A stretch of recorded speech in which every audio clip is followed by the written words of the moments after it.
Al-Quran bukan kitab sejarah. Iya, makanya aku tanya Al-Quran. Bentar. Al-Quran Iya, Bang, ini mau saya jawab, sudah diem. Ketika Anda baca buku, Bang, tentu yang Anda tengok pertama kali itu judulnya. Betul enggak? Yang kamu tengok pertama kali judulnya bukan? Betul. Nah, Al-Quran itu sudah memberi judul terhadap dirinya. Apa judul yang dikasih di situ? Dalikal kitabu la raiba fi hudalil mutakin. Ini buku petunjuk untuk orang yang bertakwa. Itu judulnya Al-Quran. Betul enggak, Buya? Pakat. Ini kitab petunjuk untuk orang yang bertakwa. Al-Quran sudah memberi judulnya sendiri. Bukan saya yang memberi judul. Al-Baqarah ayat 2 Anda baca.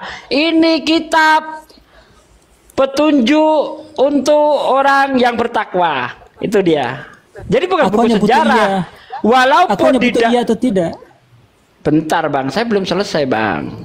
Al-Quran itu kitab hukum-hukum. Ya, kitab hukum-hukum, kitab wahyu. Walaupun di dalamnya ada bagian sejarah, ada bagian ilmu pengetahuan, ada bercerita tentang neraka surga dan sebagainya. Tetapi Quran bukan khusus kitab sejarah, bukan kitab biografi. Nah, di Islam kitab sejarah, kitab biografi tidak bisa dikatakan kitab suci. Karena di Islam kitab biografi ataupun sejarah kita sebut dengan sirah atau tarikh. Ada tarikh Rasul, ada tarikh sahabat, ada tarikh Nabi. Itu buku-buku tentang sejarah. Betul enggak, Buya? Pakat, Kadek. Luar biasa. Gitu, Bang. Panjang di banget Islam jawabannya. Aku hanya butuh iya atau tidak.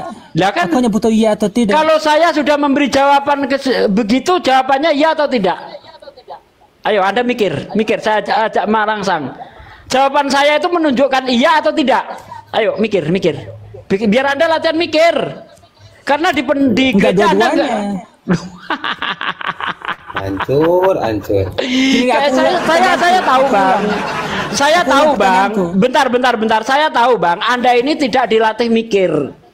Karena di gereja itu Anda nggak disuruh mikir, Anda cukup ngangguk-ngangguk iya karena kalau ragu Anda berdosa.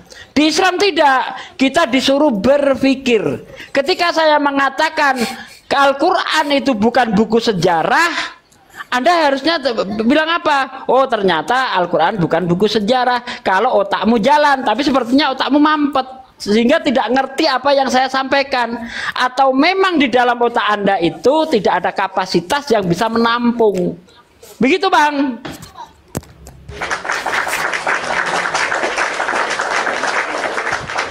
Nih saya sederhanakan ya, sebenarnya yang disampaikan oleh Ustadz Sugi udah sangat jelas gitu, Pak Sedot. Jadi Anda harus menyimak dengan baik, pakai akal sehat Anda. Al-Quran itu, aku mau Pak Sedot izin sebentar, 1 menit lah. Al-Quran itu merupakan firman Allah. Maka dikatakan bahwasanya Al-Quran itu al-lafdul munazzalu ala Muhammadin sallallahu alaihi wasallam. Walau bi aqsari suratin al-muta'abbadu bitilawati. Lafaz yang diturunkan kepada Nabi Muhammad SAW yang menjadi mukjizat bagi Nabi Muhammad dan menjadi nilai ibadah ketika dibaca ataupun ketika mendengarkan bacaan tersebut, meskipun tidak paham artinya atau maknanya. Itulah kehebatan Al-Quran, dan itu merupakan firman Allah yang mana di dalamnya tadi udah jelas disampaikan oleh Ustadz Sugi, ada larangan, ada perintah, intinya pedoman hidup bagi orang-orang yang bertakwa, bahkan menerangkan tentang beberapa sejarah. Jadi Al-Quran menerangkan masa lalu, masa sekarang, dan masa yang akan datang. Itulah firman Tuhan. Tidak ada satu manusia pun yang tahu akan masa yang akan datang. Nah, Al-Quran tahu semuanya. Itu pertanda bahwa Al-Quran itu merupakan firman Tuhan pencipta langit dan bumi, yaitu Allah Subhanahu wa Ta'ala. Wallahu alam. Lanjut. Kalau masih tidak mengerti, saya harus pertanyakan, Anda ini manusia atau bukan? Kalau masih tidak mengerti, silahkan lanjut, Dad. Oke, Bible itu kitab sejarah atau supernatural? Bible itu kitab sekelas sirah. Sirah itu berbicara tentang kelahiran sampai meninggal. itu di dalam Islam namanya sirah. Maka Bible tidak layak disebut kitab suci. Karena di situ isinya campur. Ada perkataan para nabi, ada firman Tuhan. Saya bicara jujur ya, baca Bible itu. Ada firman Tuhan, ada perkataan para nabi, ada perkataan sejarawan, dan juga ada perkataan-perkataan cabulis. Sehingga yang kita ini aja. Yang Matius Markus jangan aja. dipotong, jangan baru dipotong. aja. Perjanjian baru aja. Jangan yang perjanjian baru juga tidak bisa disebut kitab suci. Itu kitab sirah kalau di dalam Islam, karena bercerita tentang biografi mulai Yesus lahir sampai mati. Ditambah lagi surat-surat Paulus. Apalagi Paulus mengatakan di dalam 2 Korintus 11 ayat 17, apa yang dia katakan bukan berdasar firman Tuhan, melainkan pernyataan orang yang bodoh yang ingin bermegah. Jadi kalau sudah campur antara ucapan Tuhan dengan tulisan tangan manusia, itu tidak bisa dikatakan kitab suci. Begitu, Bang. Jadi kitab perjanjian baru itu ada firman Tuhannya, yang mana? Yang bagian mana yang firman Tuhan, yang mana yang firman manusia? Contoh yang disampaikan Yesus, inilah hidup yang kekal itu, yaitu mereka percaya bahwa engkau satu-satunya Allah yang benar dan Yesus Kristus yang diutus. Itu bisa kita identikan dengan firman Tuhan. Bisa, boleh kita identikan ya. Bukan berarti itu 100% firman Tuhan, enggak. Kita identikan saja. Gitu, Bang. Nah, perjanjian baru, kalau kita nilai dengan ilmu hadis, itu tidak lebih baik daripada hadis dhaif. Karena hadis dhaif itu jelas siapa penulisnya, ya. Cuma nanti di tengah-tengah atau di sanadnya atau di tengah-tengah perawinya ada yang kredibilitasnya itu diragukan. Contoh gini, Bang ya. Di dalam Islam itu dalam menyaring informasi itu sangat ketat. Misalnya saya itu menyampaikan sabda Nabi. Ya, awalnya sabda Nabi ini saya tulis sahih dia. Tetapi ketika yang menyampaikan itu tiba-tiba saya dapati dia itu mengundang hewan untuk diberi makan, lalu hewan itu datang tapi ditipu nggak diberi makan, informasi yang dia sampaikan jadi dhaif. Begitu, Bang. Itu saking hati-hatinya menyaring informasi. Misalnya ada orang penyampai informasi dari Nabi, tapi dia itu ingkar sunnah. Contoh, Nabi menyuruh kita minum itu sambil duduk, tapi sang penyampai informasi ini minum sambil berdiri. Ini informasinya itu diragukan. Sampai segitunya, Bang, di dalam Islam itu, Bang. Ini enggak, Kristen ini enggak. Entah nemu dari siapa, tulisan siapa, yang penting cerita tentang Yesus dianggap kitab suci. Itu bedanya di situ. Nah, Bible kalau kita nilai dengan ilmu hadis, dia jatuhnya sekelas hadis palsu. Karena tidak jelas siapa penulisnya. Oke, itu bukan bentar, Bang. Itu bukan cuma dari pernyataan saya, tapi sudah diakui oleh orang Katolik sendiri. Kalau Anda baca di dalam situsnya orang Katolik yang namanya Katolik Identify ya. Di situ dikatakan penulis-penulis Bible itu masih misteri. Itu bisa kita lihat. Contoh Yohanes 21 ayat 24. Dialah murid yang memberi kesaksian tentang semuanya ini, dan yang telah menuliskannya. Kita tahu bahwa kesaksiannya itu benar. Ini siapa yang ngomong, Bang? Gimana? Dialah murid yang memberi kesaksian tentang semuanya ini, dan yang telah menuliskannya.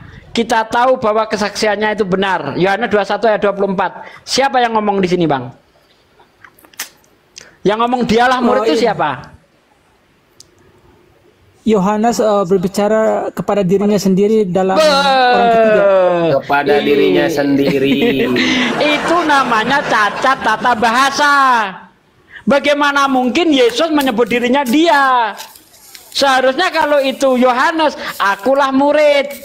yang memberi kesaksian tentang semua ini dan yang telah menuliskannya, dan kita tahu bahwa kesaksianku benar. Itu kalau Yohanes. Tetapi ketika menunjuk dia, dia gimana sih Bang? Dia inilah. Gimana banyak orang sih? kayak gitu. Nggak ada. Kayak gitu loh. Ada. Kamu kenal nggak? Itu orang. Kamu kenal nggak si Alfi? Dia apologet Muslim juga. Apa katanya? Dia kan bilang, yang biasa bilang gitu. Oh, Alfi gini, Alfi gitu. Padahal namanya Alfi. Nyebut Alfi tapi nggak nyebut dia. Di situ yang jadi masalah nyebut. Ya nggak bisa. Kata dia itu kata apa Bang? Coba terangkan saya Bang. Dia ini kata apa Bang? Orang ketiga. Nah, dia itu kata orang ketiga. Kalau untuk kata orang pertama seharusnya pakai kata apa Bang? Aku. Nah, aku. Yohanes itu orang ketiga di situ atau orang pertama Bang? Orang pertama. Orang pertama. Kenapa pakai kata ketiga Bang? Nah, kenapa si Alfi pakai kata ketiga? Orang ketiga. Kenapa si Alfi pakai orang ketiga? Kata siapa? Sejak kapan nama kata ketiga? Anda dapat ilmu dari mana? Coba dengar, kalau si Alfi ngomong pasti dengar. Oh, Alfi. Iya. Itu bagaimana kata menyebut dirinya, namanya itu apa namanya? Orang ketiga. Nggak bisa. Sejak kapan nama kata orang ketiga? Sugi Kristologi sedang berdebat dengan Anda. Apakah saya menunjuk orang lain? Kata dia itu kata tunjuk untuk orang ketiga. Kata tunjuk untuk orang ketiga dia. Kata milih untuk orang ketiganya. Di situ Yohanes juga pakai katanya. Dialah murid yang memberi kesaksian tentang semuanya ini. Kita tahu bahwa kesaksiannya. Masa Yohanes menyebut dirinya nya? Gimana sih Bang? Itu satu ya. Yang kedua, bukti bahwa itu bukan ditulis Yohanes. Di dalam Kisah Para Rasul 4 ayat 13, dalam bahasa Yunaninya disebut, Yohanes itu disebut agramatoi eisin kai idiotai, buta huruf dan idiot. Bagaimana orang buta huruf idiot bisa tulis kitab? Cek bahasa Yunaninya. Itu yang tadi yang masalah orang ketiga itu receh banget ya, masalahnya dipermasalahin. Loh, yang penting kan tertulis. Nah, tata bahasa yang benar.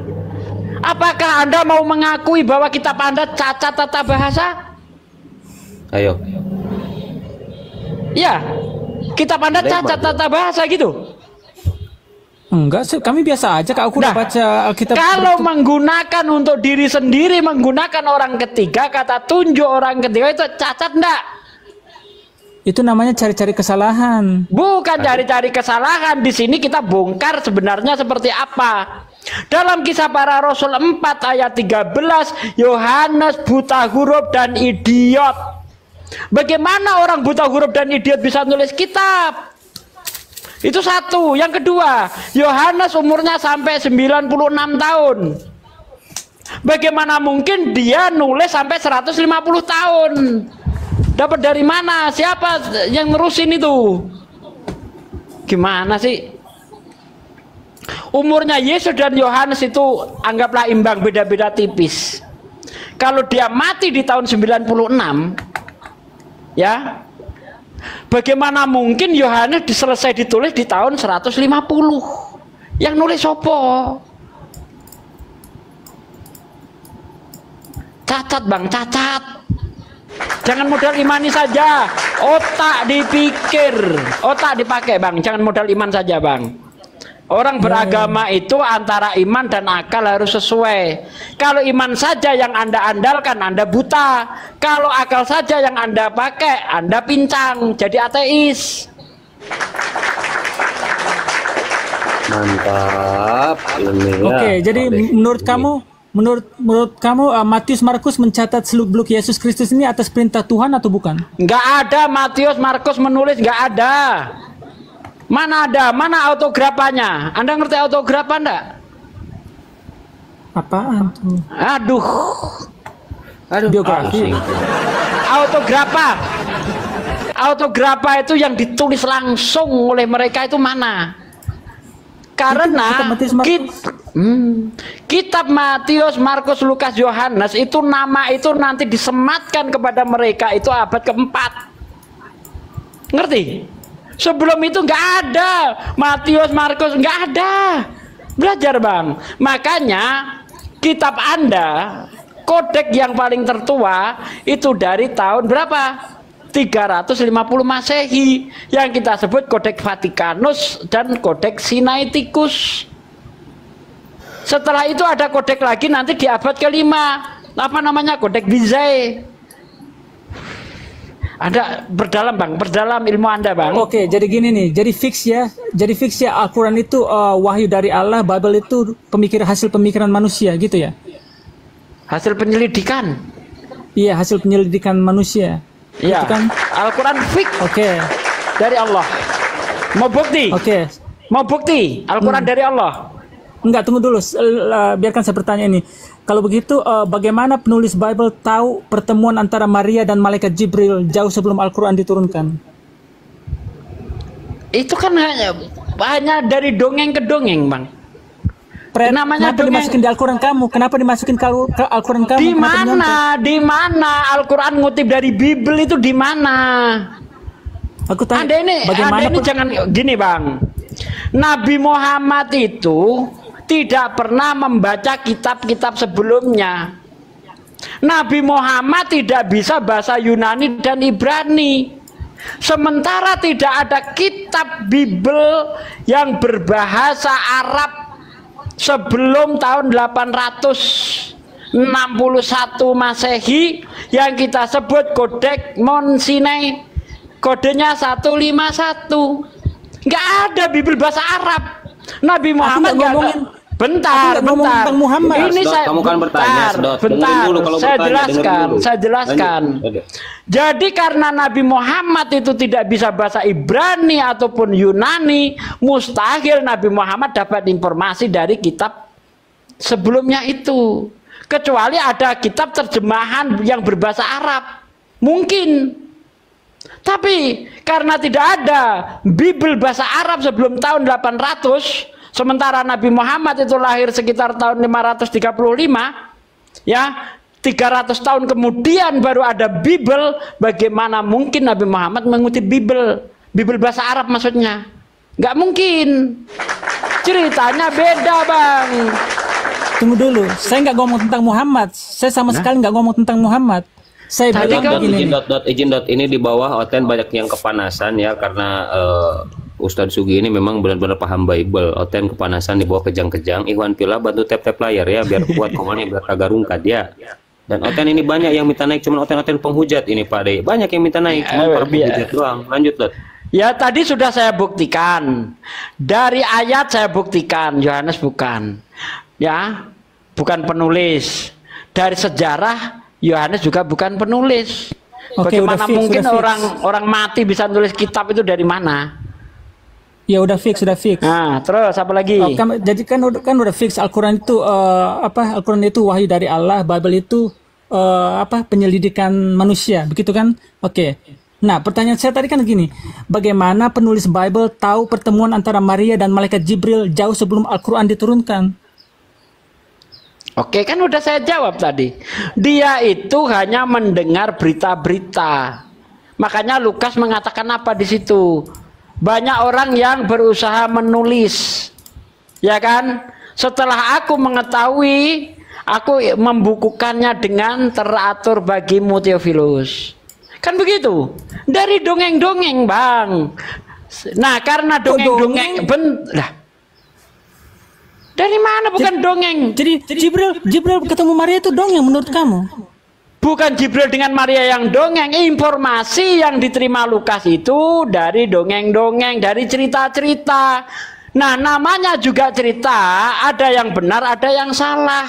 Saya buktikan. Oke? Karena Lukas ini hanya dongeng-dongeng saja, apa yang disampaikan terkadang bertentangan dengan Matius. Contoh, saya kasih contoh nih. Saya ngomong nggak pakai data. Menurut Lukas, ayat 21-22, umur 8 hari Yesus disunat di Yerusalem. Perhatikan ya, umur 8 hari Yesus disunat di Yerusalem. Menurut Matius, ketika Yesus lahir langsung dibawa ke Mesir. Karena pada waktu itu Herodes ingin membunuh semua anak-anak yang baru lahir. Ya, di bawah 5 tahun harus dibunuh. Sehingga Maria dapat mimpi dari malaikat menyuruh membawa Yesus pergi ke Mesir. Perjalanan dari Nazaret ya ke Mesir itu kota terdekat yang di pinggir pantai itu 800 kilo bang, paling dekat 800 kilo ya.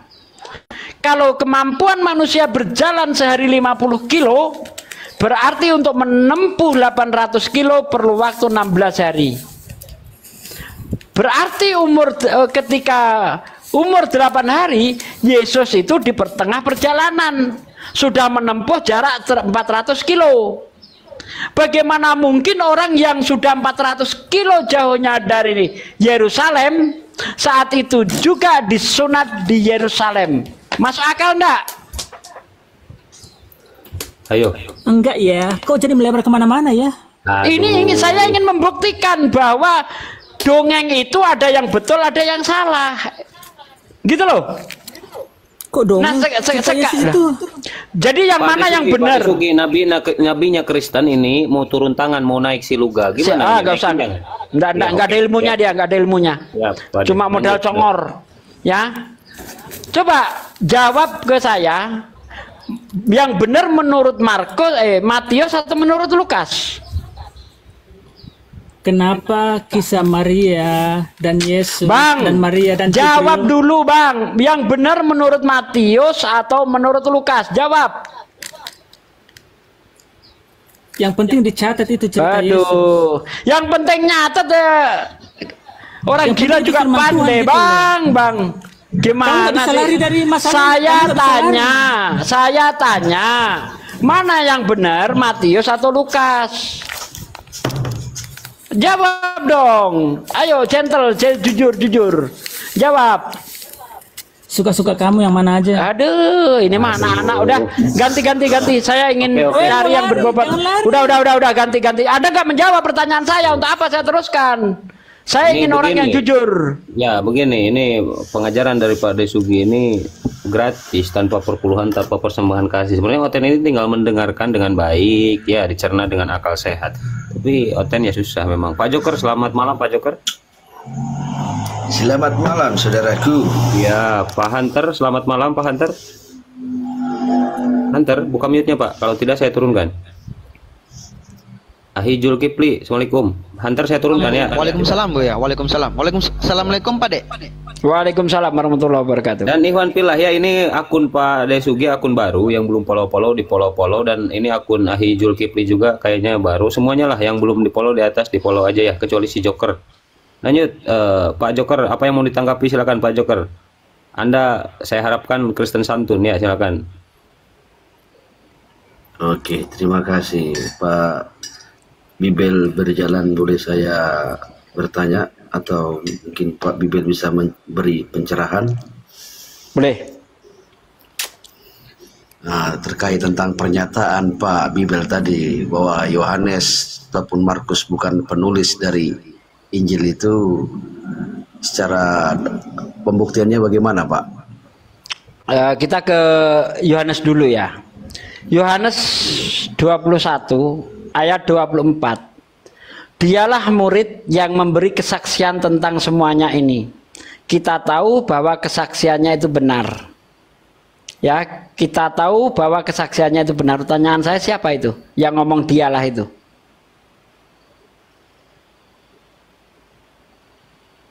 Menurut Bapak? Loh, saya tanya.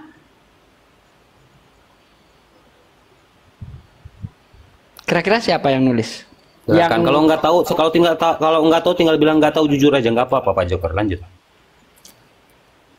Iya, dari awal kan saya bertanya karena ya kalau saya ini kan mengikuti apa yang ada di Alkitab itu sesuai dengan nama penulisnya. Makanya kita teliti, jangan cuma modal imani, oh ya Yohanes yang nulis. Nggak bisa seperti itu, kita harus teliti. Ini informasi, ini perkara iman. Iman itu dasarnya harus jelas. Kalau iman dasarnya nggak jelas, bagaimana iman itu bisa dikatakan benar? Iman itu dasarnya kitab suci, tidak bisa ngarang-ngarang. Jadi harus jelas dia, Pak. Di situ dikatakan dialah murid yang memberi kesaksian tentang semuanya ini, dan kita tahu, dan yang telah menuliskannya, kita tahu bahwa kesaksiannya itu benar. Murid di situ bukan Yohanes. Anda baca di dalam Yohanes 13 ayat-ayat 23 ya. Itu ada murid yang bersandar di dada Yesus. Cuma di terjemahan LAI diterangkan duduk di dekatnya. Padahal di situ kalau kita lihat dari bahasa Inggrisnya itu bosom. Kalau bahasa Yunaninya itu klopa, dada di situ. Ya itu nggak masalah sih. Mungkin malu menulis dada, nggak apa-apa ya. Jadi ada murid yang bersandar di dada Yesus. Itu bukan Yohanes. Nah, murid itulah yang memberi kesaksian. Anda baca dari ayat 20, Bang. Yohanes 21 dari ayat 20 Anda baca baik-baik. Di situ bercerita tentang murid itu. Nah, kalau Anda baca di dalam Yohanes 19, Anda baca dari ayat 25 sampai 30, di situ ada murid yang dikasihi Yesus. Sementara ya, yang hadir di situ tidak ada murid yang laki-laki. Kenapa saya katakan tidak ada murid yang laki-laki? Karena menurut Markus 14 ayat 50, ketika Yesus ditangkap, para murid kabur. Bahkan setelah Yesus bangkit, para murid masih dalam persembunyian. Anda lihat filmnya itu. Saya pernah lihat filmnya itu, para murid buka pintu aja takut. Masih dalam persembunyian. Nah, di situ di dalam Yohanes 19 ayat 25 sampai ayat 30 Anda lihat. Ya, kata Yesus kepada murid yang dikasihi itu, inilah ibumu. Kemudian kata ibunya, inilah anakmu. Berarti murid laki-laki itu, murid yang dikasihi itu bukan laki-laki. Nanti kalau Anda lihat di dalam Yohanes 20 ayat 15, Maria Magdalena menyebut Yesus guru. Berarti Maria Magdalena adalah murid. Karena memang murid yang paling dikasih Yesus adalah Maria Magdalena. Dia yang pertama kali mencari-cari Yesus. Waktu dia bangkit, Maria Magdalena yang ditemui pertama kali. Yohanes 20 ayat 15, 16, 17. Bahkan Maria Magdalena itu nggak kenal Yesus. Sampai bertanya, hai Bapak penjaga taman, kau taruh di manakah Tuhanku? Izinkanlah aku mengambilnya. Kemudian kata Yesus, Maria, Maria. Barulah dengar suaranya, Maria tanda, Rabuni. Apa? Terus Maria ingin menyentuh Yesus. Apa kata Yesus? Jangan sentuh aku, melainkan pergilah kepada apa? Saudara-saudaramu. Ya, karena aku belum pergi kepada Bapakku dan Bapamu, Allahku dan Allahmu. Jadi murid yang dikasihi bukan Yohanes, tapi Maria Magdalena. Nanti kalau Anda lihat di Injil Maria ini lebih tua daripada 4 Injil kanonik. Karena Injil Maria itu ditulis abad pertama. Injil kanonik abad keempat, Codex Sinaiticus maupun Vatikanus. Nah, di situ terjadi pertengkaran antara Thomas dan Injil Maria.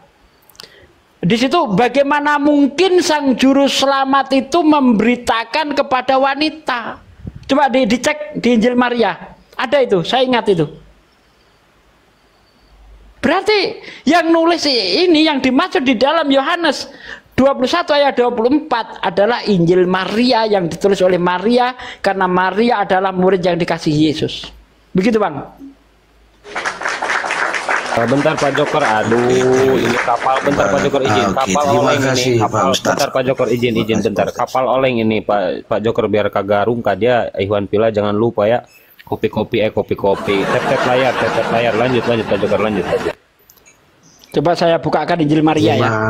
apakah Injil Maria itu apa Katolik, Pak? Enggak, Pak, Katolik enggak pakai juga, Pak. Itu Injil yang diapokripkan oleh gereja. Oh, berarti Dia enggak diakui, Pak.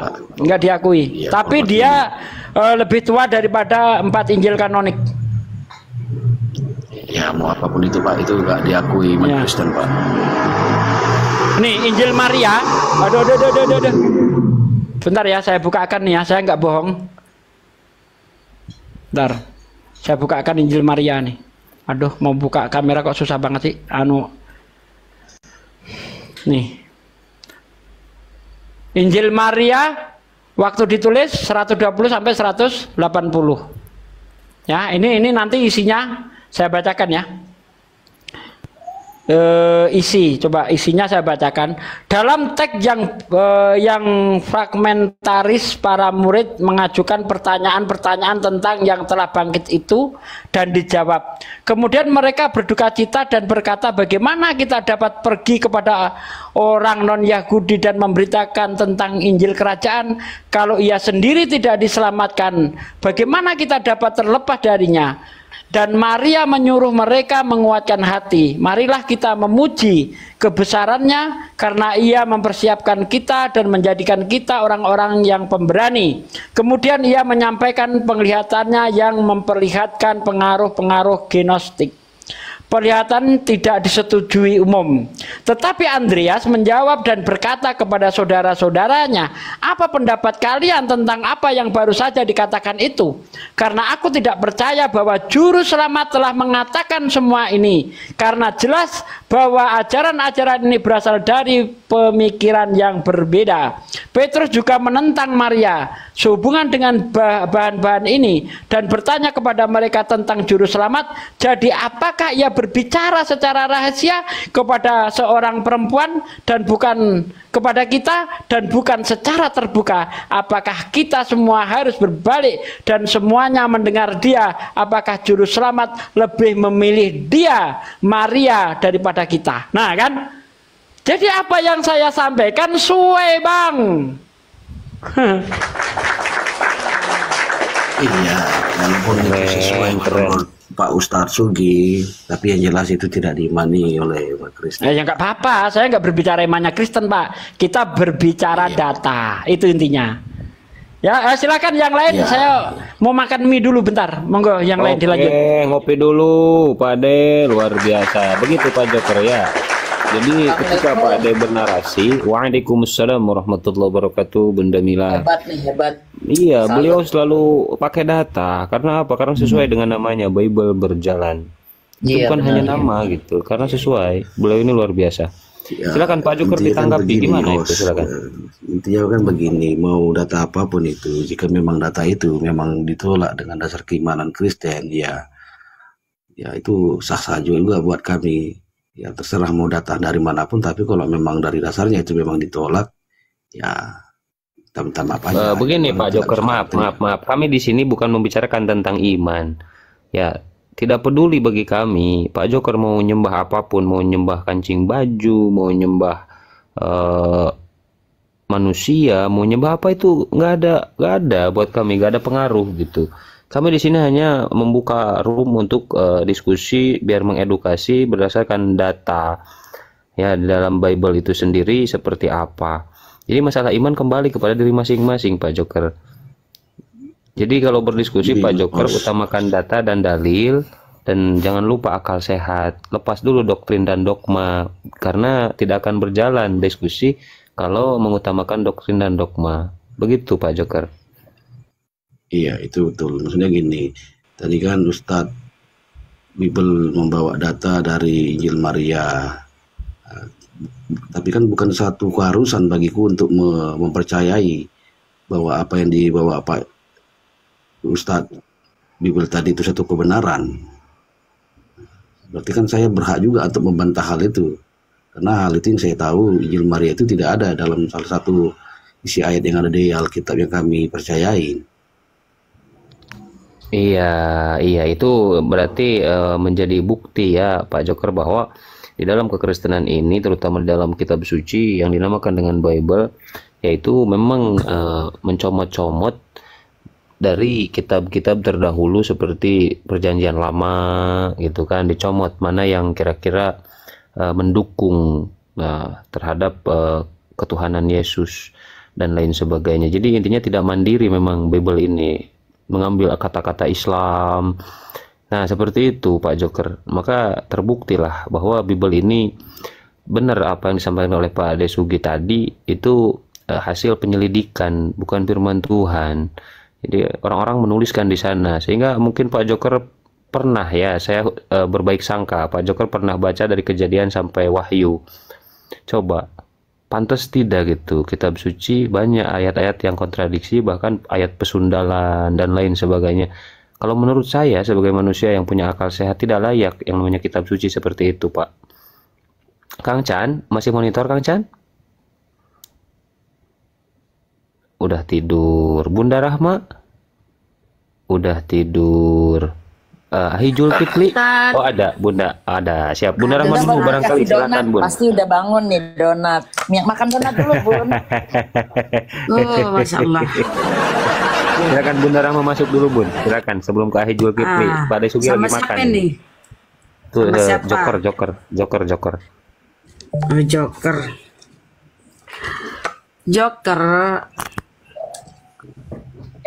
Saya sambung dulu ya ini.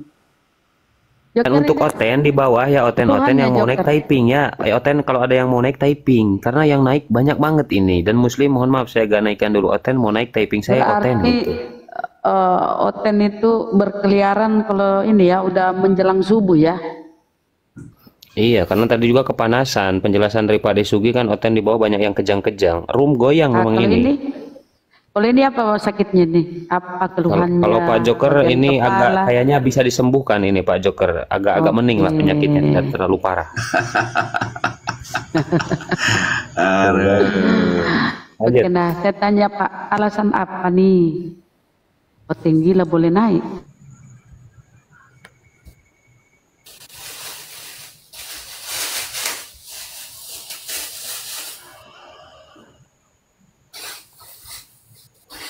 Pak. Salam, selamat malam. Ya, selamat malam Pak Pri. Ya, Pak Pri ngomongnya satu-satu ya, gantian sama Pak Joker ya. Apa kabar saudara? Oke, baik. Pak Pri ngomongnya satu-satu, kalau tidak dapat diatur saya tendang ya, satu-satu ya. Iya ya. Siap, terima kasih Pak Pri atas kerjasamanya. Siap, terima kasih. Lanjut Bunda, kita bahas Paulus enak nih sebelum subuh nih. Boleh. Wah, izin tanya Bunda Rahma. Saya bertanya, Anda bertanya. Setelah Anda bertanya, saya bertanya Pak ya. Kita bahas aja gini, apa namanya kita bahas ya, ajaran Paulus dengan ajaran Yesus. Gimana Pak? Boleh? Ajaran Paulus sama ajaran Yesus. Salah ya? Kenapa tidak ajarannya Yesus dengan ajarannya Baginda aja, Bunda? Boleh. Dua arah. Boleh. Saya betulnya ingin kalau Anda membawa Ustaz itu berarti Anda menyetarakan Yesus itu dengan Nabi, dengan Rasul, karena Nabi Muhammad itu adalah Rasulullah. Rasul ya, bukan Tuhan ya. Anda mau membandingkan antara Tuhan dengan Rasul. Gak apple to apple. Sekarang kan dari cara pandang ini aja, orang Bunda apakah Rahma, Yesus itu Kristen atau Islam? bukan. Sekarang kan cara pandang udah orang gini Joker, kalau bingung gini. Siapa Yesus menurut Yesus? Lanjut Bun. Itu aja. Siapa Yesus menurut Yesus? Menurut Pak Joker, siapa Yesus menurut Yesus? Atau aku dulu bernarasi ya? Nah, kalau Yesus gimana menurut kalau saya, Yesus dengan Isa ya? Yesus dengan Isa aja Bun. Iya lanjut dulu aja, tuh. Siapa Yesus menurut Yesus? Lanjut Bun, nanti ditangkapi sama Pak Joker atau Pak Pri. Silakan Bun. Kalau Yesus kepanasan di bawah. Kita diskusi dua arah aja.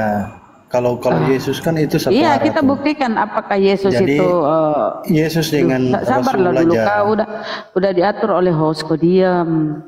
Yesus itu seorang muslim ya, seorang muslim. Yesus itu ajarannya tauhid. Dia mengajarkan mengesahkan Tuhan. Di Matius 15, dengarlah orang Israel. Di Bibelmu tertulis, dengarlah hai orang Israel, Tuhan Allah kita Tuhan itu Esa. Ya. Jadi pengajarannya tauhid, sama dengan apa yang kami yakini di dalam Al-Quran ya, bahwa kata Nabi Isa di dalam Al-Quran itu ya, bahwa innallaha rabbi wa rabbukum fa'budu hadza siratal mustaqim. Sembahlah Allah Tuhanku dan Tuhanmu, inilah jalan yang lurus. Itu ajaran Nabi Isa dalam Al-Quran. Berarti pun yang teman-teman kenal dengan Yesus ya, pengajarannya tauhid itu ya, di Yohanes 17:3. Hidup yang kekal ialah mengenal Allah satu-satunya dan mengenal Yesus Kristus yang engkau utus. Ya. Dan ketika dia dicobai iblis ya di padang gurun, apa kata Yesus? Ada tertulis, engkau hanya menyembah Tuhan Allahmu saja dan hanya kepada Dia sajalah engkau berbakti. Itu ya perintah-perintah Yesus kepada pengikutnya atau ajaran Yesus. Jadi kita melihat Bible, pandangan saya terhadap Bible dan terhadap Al-Quran ya. Yesus yang kalian kenal Nabi Isa yang kalian kenal dengan Yesus itu sama pengajarannya. Tidak satu pun narasi dia mengajarkan tentang Kristen seperti yang kalian imani ya. Jadi kalau Anda mengatakan Yesus itu Kristen, saya pengikut Yesus, enggak sama sekali, bro. Ya, Yesus tidak mengelar Kristen. Yesus mengajarkan tauhid. Dengarlah orang Israel, Tuhan Allah kita Tuhan itu Esa. Betul pula di Al-Quran. Dan dia diutus hanya kepada Bani Israel. Matius 15, aku diutus hanya kepada domba yang sesat dari Bani Israel. Seperti itu pun dalam Al-Quran. Nabi Isa itu adalah rasul bagi Bani Israel. Itulah kurang lebihnya. Jadi Yesus secara Muslim atau jelas, tapi Yesus secara Kristen tidak sama sekali. Silakan. Oke, jadi saya tanggapi ya. Siapa ya, saudara? Pri. Siapa ini Ustaz? Nggak apa-apa Pri Iya, dulu, Pak Joker yang penting mute. Joker yang penting mute. Tapi Pri usahakan pakai data ya. Ketika ingin membantah harus pakai data, jangan asumsi. Silakan lanjut. Siap, saudara. Oke, jadi tadi saudara mengambil di Yohanes 17 ayat 3. Inilah hidup yang kekal itu, yaitu mereka mengenal Engkau satu-satunya Allah yang benar. Ingat, Allah yang benar, bukan Allah. Allah yang benar. Dan mengenal Yesus Kristus yang telah Engkau utus. Bukan mengenal Rasulnya Bunda yang Engkau utus ya. Ingat, dari ini ada perbedaannya. Inilah hidup yang kekal itu, saya baca ulang, inilah hidup yang kekal itu, yaitu bahwa mereka mengenal Engkau satu-satunya Allah yang benar dan mengenal Yesus Kristus yang telah Engkau utus. Ya. Nah, saya ingin bertanya kepada Bunda, Allah yang benar menurut Injil ini, Allah yang benar itu yang mana? Itu nanti Bunda tolong jawab biar kita tidak jadinya terarah diskusinya di sini. Nah, di sini saya akan tunjukkan kepada Ibu bahwa di Anisa 80 taat kepada Rasul itu sama dengan taat kepada Allah, seperti itu. Nah, satu-satu dulu. Apa ini kamu bahas ini Allah atau Yesus? Ini sama saudara. Nah, jadi di sini inilah hidup yang kekal itu, yaitu mereka mengenal Engkau satu-satunya Allah yang benar dan mengenal Yesus Kristus. Ingat, mengenal Yesus Kristus, bukan mengenal Rasulnya Bunda, seperti itu, yang Engkau utus. Begitu Bunda. Jadi nanti tolong jadi apakah siapa Allah yang dimaksud sehingga Ibu bisa berani? Iya, udah poinnya udah ketangkap Pak. Poinnya udah ketangkap, jangan diulang-ulang. Siap, lanjut Bunda. Oke. Jadi kita bahas apa ya? Yesus apa Allah? Kalau kita yang tadi dulu, yang Yesus dulu Bu, yang Bunda yang ada di tadi, yang mengenal Engkau satu-satunya Allah. Lanjut. Nah, kalau kita masuk pengajaran Yesus dalam Bibelmu itu, kau sendiri aja yang salah tafsir, salah pengertian ya. Kita masuk ke Yohanes 17:1. Yohanes 17:1. Demikianlah kata Yesus, lalu ia menengadah ke langit dan berkata, Bapa, telah tiba saatnya permuliakanlah anakmu supaya anakmu mempermuliakan engkau.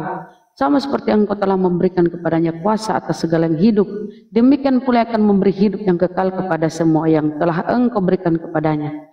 Inilah hidup yang kekal itu, ya, Yohanes 17:3, yaitu bahwa mereka mengenal engkau satu-satunya Allah yang benar dan mengenal Yesus yang engkau utus.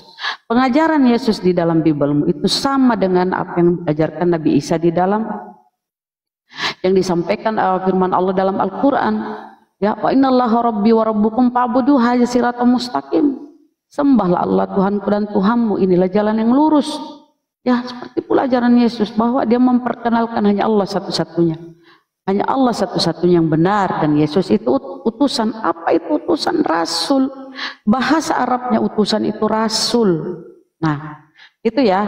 Jadi tidak satu pun narasi Yesus itu mengajarkan tentang kekristenan, tentang Trinitas, tidak ada satu pun ya. Tidak ada kita dengar apa ini? Pengajaran Yesus. Apa ini, Ustadz? Ini saya ingin meluruskan kesalahan Anda. Tadi bukan Allah ya, Allah ya. Allah itu bahasa Allah itu dari lafadz Arab, Bang. Jadi Anda ini udah ngomong situ, Pak D. Iya, itu diluruskan, Bunda. Ini saya luruskan sedikit, bentar. Saya luruskan sedikit. Jadi di situ itu bukan Allah. Ini loh. Coba dibaca, ini apa ini? Ini apa? Allah atau ilah ini? Al-ilah, al-ilah. Al-ilah, bukan Allah ya. Jadi jangan kau tanyakan Allah yang mana, bukan itu. Ilah ini ilah, bukan Allah. Ini bahasa Arab nih, Bible bahasa Arab. Ya. Yohanan. Muqaddas ya Pak deh, Muqaddas. Ya, Yohanan. Nih. Jadi di sini ilah, bukan Allah. Anda ditipu LAI ya. Jadi jangan tanyakan Allah yang benar yang mana. Allah itu nama, nggak ada yang benar apa pertanyaan seperti itu. Nah, itu udah salah bertanya itu. Allah itu nama. Silakan Bunda, lanjut. Nah, mantap. Nah, jadi itu jelas ya, itu pengajaran Yesus seperti halnya di dalam Al-Quran disampaikan oleh Allah Subhanahu Wa Taala. Nah, Yesus secara Kristen tidak ada sama sekali ya, tidak ada satupun pengajaran Yesus yang berkesesuaian dengan apa yang kalian imani, nggak ada. Yang kalian imani itu bawaan Paulus. Nah, apalagi ya, kita masuk tentang apa tadi, ulangi tadi pertanyaan kedua Bang. Banyak kali namanya orang. Udah jam berapa ini? Apa pertanyaan keduamu, Pri? Sudah saudara. Ya, apa pertanyaan kedua? Saya udah dapat si Anu di sini ya, yang biasa naik. Enggak, masalah Allah dulu, masalah Allah. Kamu melarang kami memakai Allah ya, baik. Bukan di dalam bukan Bibelmu, seperti itu saudara. Bukan kamu seperti melarang itu kami saudara. pakai apa? Bukan. Jadi ibu. Kau kan memprotes sembahan kami Allah atau gimana? Bukan. Apa kau protes? Bukan. Apa? Ibu salah dalam memahami maksud saya. Ya, jadi tadi saya di sana bertanya, tadi ibu membawa ayat Alkitab kami, yaitu di Yohanes 17 ayat 3. Tadi saya sudah bacakan berulang kali. Seharusnya ibu simak. Mungkin saya ulangi lagi ya. Nah, Yohanes berapa? Tadi 17:3? Tadi ya, tadi sempat ibu masuk dari ayat satunya. Demikianlah kata Yesus, lalu ia menengadah ke langit dan berkata, Bapa. Nah, di sana saya sudah dapat poinnya. Berarti Allah yang dimaksud dari Allah ayat yang 3 ini yaitu Bapa. Ya kan? Ilah Bang, ilah, bukan Allah Bang, ilah. Allah. Bukan Allah. Bukan. Ini Bible bahasa Arab ilah Bang. Jadi Allah itu nama Bang, ya. Kamu lihat kamus apapun, baik Oxford maupun KBBI, apapun, Allah itu nama. Jangan diplesetkan Bang. Boleh enggak saya plesetkan gini Bang? Orang Islam berkata begini, A'udzubillahi minasyaitonirrajim. Aku berlindung kepada Allah dari godaan setan yang terkutuk. Lalu kata setan itu saya ganti Yesus. Aku berlindung kepada Allah dari godaan Yesus yang terkutuk. Boleh enggak Bang? Boleh enggak? Aku berlindung kepada Allah dari godaan Yesus yang terkutuk. Boleh enggak Bang? Kalau sudah selesai saya bicara, tolong. Enggak, saya tanya, tolong dijawab. Dulu. Boleh tidak kalau saya berkata aku berlindung kepada Allah dari godaan Yesus yang terkutuk? Boleh enggak Bang? Ayo, jujur. Ayo, jawab Bang. Kalau Bapak sudah selesai berbicara, itu bertanya. Aku bertanya, tolong dijawab Bang. Ya Allah. Saya bertanya karena Anda ini menyalahgunakan kata Allah. Allah ini dari Arab Bang. Jangan disalahartikan. Nah, itu begini, maksud saya. Begini Ustadz, mungkin dialognya nih apa ke sih kok gereja jadi dulu. Nanti coba tanya orang Kristen kenal Allah Noten. Kalau tidak kenal Allah ngapain? Kata Allah dipakai untuk Anda. Orang Kristen nggak tahu pasti. Allah, Bang, Allah kalau di dalam kitab perjanjian lama, kalau Anda menyebutnya Allah, itu artinya sumpah serapah, Bang. Bahasa Ibrani Allah itu sumpah serapah, Bang. Kita kan di Indonesia. Oke, Anda dapat kata Allah dari mana, Bang? Anda dapat kata Allah dari mana, Bang? Ya ini saya baca Alkitab ini. Iya, dapat dari mana kata Allah di situ? Itu kan terjemah. Tentu ngambil dari bahasa lain, dong. Itu dapat dari mana? Iya, saya baca Alkitab, makanya saya dapatnya di situ. Saya tanya dapatnya dari mana? Penerjemah itu dapatnya dari mana? Saya bacanya bukan baca sama seperti saudara kan? Karena Anda tadi sudah nyala-nyalain kami. Anda ini nyomot punya orang lalu dipelintir maknanya. Ngapain Anda tadi? Itu Allah yang mana? Allah yang mana? Allah itu nama, Bang, nama. Jangan kau tanyakan Allah yang mana. Ustaz, biar nanti kita masuk di situ materinya, biar. Gak apa-apa, Bu. Ini harus kita luruskan dulu ini. Ya. Jadi, Anda ini mudah nyomot punya orang lalu dipelintir maknanya. Makanya tadi saya bertanya kepada Anda, bolehkah saya menggunakan Yesus itu untuk kata ganti setan? Boleh enggak?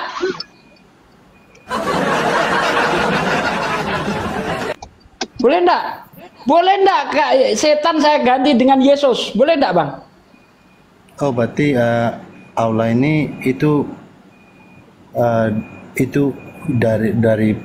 dikenalkan oleh Theos itu ya? Original Bibelmu Theos. Kau terjemahkan dalam bahasa Indonesia menjadi Allah. Allah kau plesetkan Allah. Kita bisa bahas itu. Izin salah dulu ya, kalau kita bahas itu. Pak Desugi sama Bunda Rahma dan semuanya, saya lapar ini gara-gara Oten mau masak mie dulu. Lanjut dulu ya Bun, lanjut. Makan Ustaz. Oke, dilanjut dulu Bunda Rahma, silakan. Saya standby aja dulu, silakan Bunda Rahma. Ini Oten ini udah cukup saya kira. Ini. Nah, kita masuk bahasan Allah apa Yesus ini? Kau mengimani Yesus itu Allah. Bunda. Apa? Bunda, sebentar saya selesaikan dulu Bunda. Nanti saya selesai nanti baru Bunda apa ya. Di sini Allah yang dimaksud di ayat 3 ini yaitu Bapa dimaksud. Pertanyaannya di mana kau, dari mana kau ambil kata Allah itu, dari mana? Kasih original Bibelmu. Bahasa Bibelmu original itu Yunani. Di situ tertulis Theos.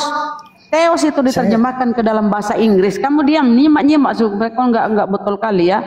Di Theos itu diterjemahkan ke dalam bahasa Inggris. The King James Version ya, KJP itu mereka terjemahkan menjadi God. Bahasa Inggris Theos itu mereka terjemahkan menjadi God. Masuk ke Indonesia, God itu harusnya Tuhan. Ya, bahasa Inggris God itu Tuhan. Kenapa tiba-tiba di Bibelmu itu jadi Allah? Jadi Allah, kau plesetkan lagi jadi Allah. Kau curi, kau kaburkan lagi. Enggak mau kau diketahui kau mencuri, kau kaburkan penyebutannya Allah. Nah itu. Jadi kalau kau klaim, kasih tunjuk data di saya original teksmu. Kita bahas yang lain ya, berarti kan tadi kan. Ya karena kau nyinggung itu kan. Kau sendiri yang masuk ke situ kan? Tadinya kita bahas Yesus. Tadi kita bahas Yesus, kau masuk ke situ. Makanya kau bunuh diri. Apa kau bahas ini Yesus apa? Yang dimaksud. Ya saya ingin bawa Tuhan Tuhan yang dimaksud di sini yang tertulis di Yohanes 17 ini itu tidak sama dengan Tuhan Ibu, itu maksud saya. Nah, saya ingin makanya di sini karena kalian mencuri, siapa yang dipanggil Bapa oleh Yesus siapa? Kan Allah di situ, tulisannya Allah, double L. Kau nipu-nipu, kau sebutkan lagi Allah. Karena kenapa? Kau tidak mau ketahuan kalau kau mencuri. Oke. Jadi berarti kata aula ini itu dibawa oleh Rasul ya, diperkenalkan oleh Rasul ya. Iya, makanya aku bilang untuk membuktikan bahwa hak milikmu ada pada nama Tuhan itu Allah, tunjuk originalmu, original Bible itu bahasa Yunani. Itu hak milik iya. agama saudara ya. Oke. Nih saya kasih lihat ya datanya Bunda. ya, saya kasih lihat datanya nih. Oke, begini Bunda. Saya kasih lihat. Apa? Bunda, ayahnya Rasulullah nama siapa sih? Lari lagi. Nggak, saya pengen Abdullah, tahu. Abdullah, hamba Allah. Abdullah artinya hamba Allah kan? Waktu Terus kenapa? Abdullah lahir itu sudah ada Islam belum? Nah begini, ini supaya kau nyimak ya. Rasul sudah ada belum? Kamu nyimak, kamu kan bertanya nih. Kalau bertanya orang siap didengar jawabannya ya. Nabi Abraham itu punya 2 anak, Ishak, Ismail. Ismail itu ya sama-sama dihitan kan sama Ibrahim bersamaan dia. Tentu keyakinannya Nabi Ismail dan Abraham ini sama-sama agama Hanif, agama yang lurus, berserah diri Muslim. Di dalam Al-Quran kami Abraham ini atau Ibrahim itu Muslim, berserah diri. Tentu anaknya pun ikut agama bapaknya kan. Nah Ismail ini dia kan ke Arab sana, jadi keturunan Arab, menurun kepada Rasulullah. Ketika zaman antara Nabi Ismail ke Rasulullah itu zaman fatrah, zaman kekosongan Nabi utusan. Jadi mereka tetap beriman kepada apa yang diajarkan oleh Nabi Ismail, tetapi karena kekosongan utusan lama, banyak yang menyimpang, banyak yang mengambil berhala-berhala itu sebagai perantara penyembahan, tetapi Tuhannya tetap Allah, tetap Hanif dia, tauhid, seperti ajaran agama Abraham menurun kepada Ismail. Setelah begitu banyak yang menyimpang, Rasulullah kan bertahanut. Kemudian dia diberi pewahyuan, turunlah Al-Quran ini. Jadi posisi Rasulullah itu sama dengan Nabi Isa, yang kalian sebut Yesus. Nabi Musa ketika dia sudah meninggal, banyak orang-orang Israel ini menyimpang dari ajaran Nabi Musa ya. Karena jarak antara Nabi Musa itu dengan Yesus itu 900 tahun, bahkan ada yang bilang ribuan tahun. Lama lah masa tidak diutusnya Nabi itu ya. Makanya kaumnya Nabi Musa itu banyak menyimpang. Akhirnya diutuslah Yesus. Apa kata Yesus di situ? Aku diutus kepada domba-domba yang tersesat dari Bani Israel. Sudah banyak menyimpang. Seperti pula Rasulullah ini. Ketika zaman Ismail kepada Rasulullah itu, zaman fatrah, kekosongan utusan. Jadi banyak sudah yang bergeser dari ajaran-ajaran apa yang disampaikan oleh Nabi Ismail. Diutuslah, diangkatlah Rasulullah ini, diberi pewahyuan Al-Quran ya, kemudian dikembalikanlah ajaran ini. Makanya patung-patung yang ada di Makkah sana, di tanah suci sana, dihancurkan oleh Nabi Muhammad SAW. Kembalilah ajaran ini, dimurnikan lagi, ditauhidkan lagi, diberantas semua patung-patung itu. Itulah kenapa ayah Rasulullah namanya Abdullah, karena memang pemahaman mereka itu tetap tauhid.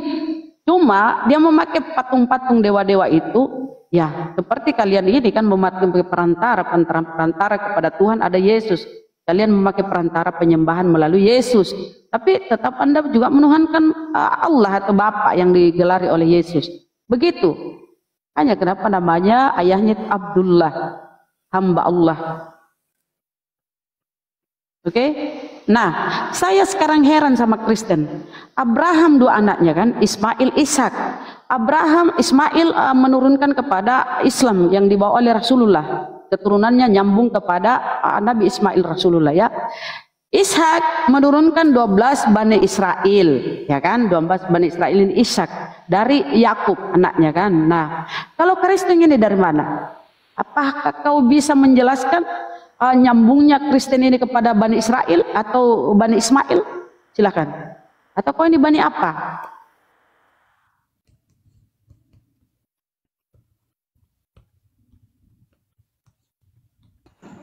Iya, jadi Bunda ini saya tidak paham ini larinya udah sampai kemana, kita bahasnya apa, yang bertanya tadi Abdullah apa. Dijawab tadi, bingung lagi. Ini kok sendiri bingung dengan pertanyaan.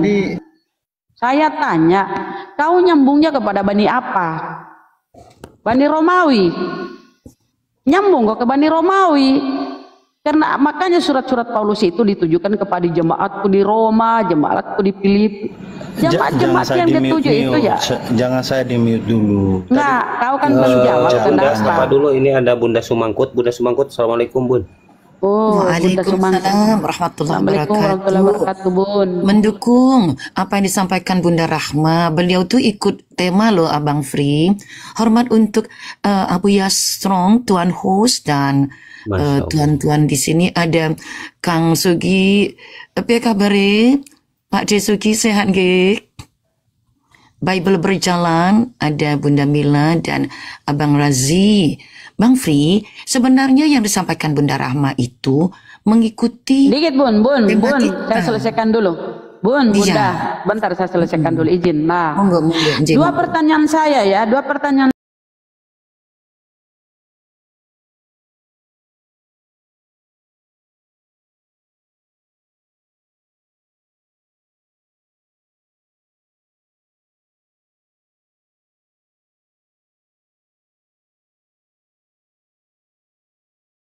Mana? Itu ya, dua pertanyaan. Apakah Yesus ini mengajarkan tentang kekristenan? Apakah Yesus nyambung dengan Kristen? Atau Kristennya dari mana ini? Nggak jelas ini. Atau dia penumpang gelap? Oke, saya jawab ya.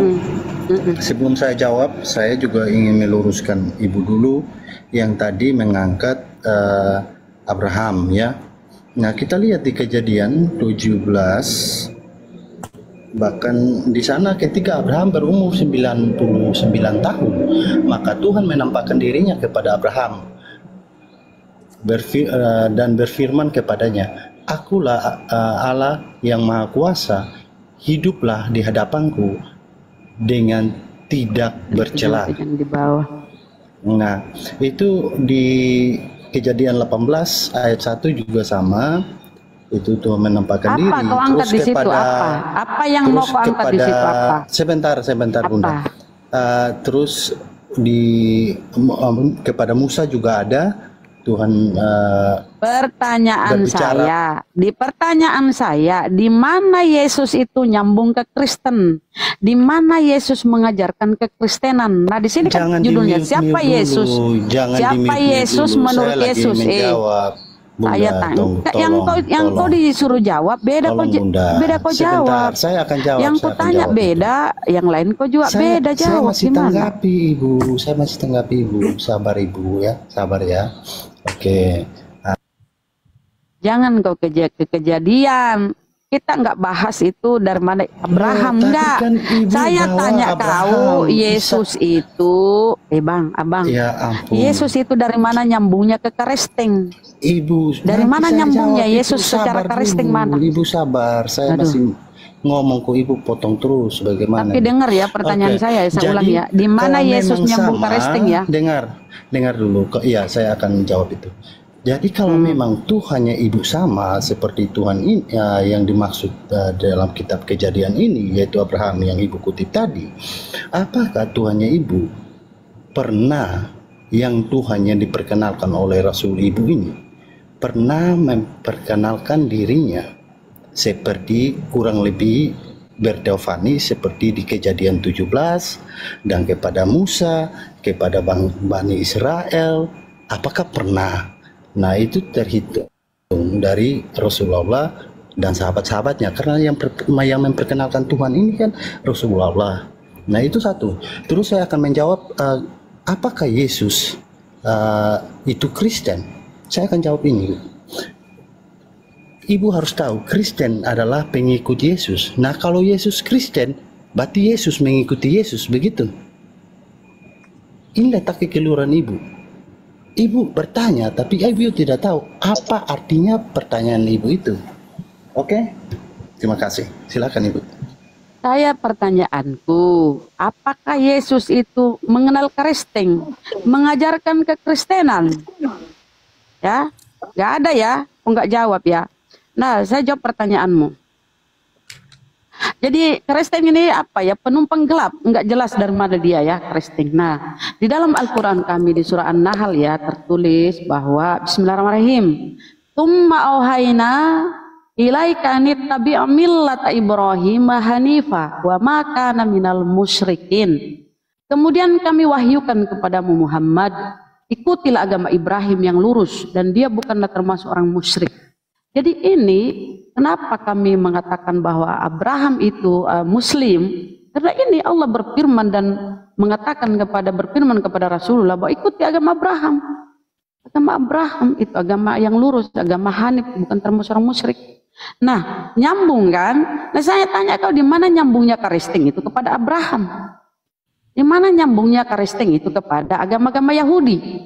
Mana itu nyambungnya? Karisting kepada Yesus. Coba mana Yesus? Pernahkah Yesus berfirman kepada Karisting? Coba.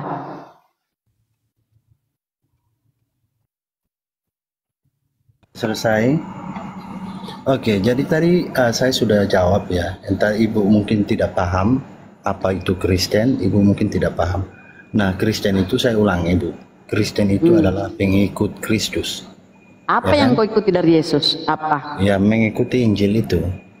Injil Apa itu kau adalah ikuti dari Kristus Yesus? itu. Apa? Apa Injil. kau ikuti dari Yesus? Injil. Yesus mengajarkan ke gereja.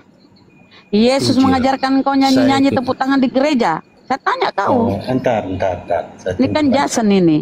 Yesus mengajarkan kau lompat-lompat joget-joget di gereja. Yesus mengajarkan kau bergereja. Mati pakai dasi kupu-kupu, dipetiin. Apa yang diajarkan Yesus yang kau lakukan? Makan babi. Yesus nggak makan 28. babi, Bun. Matius 26 ayat. Matius 26 ayat 30.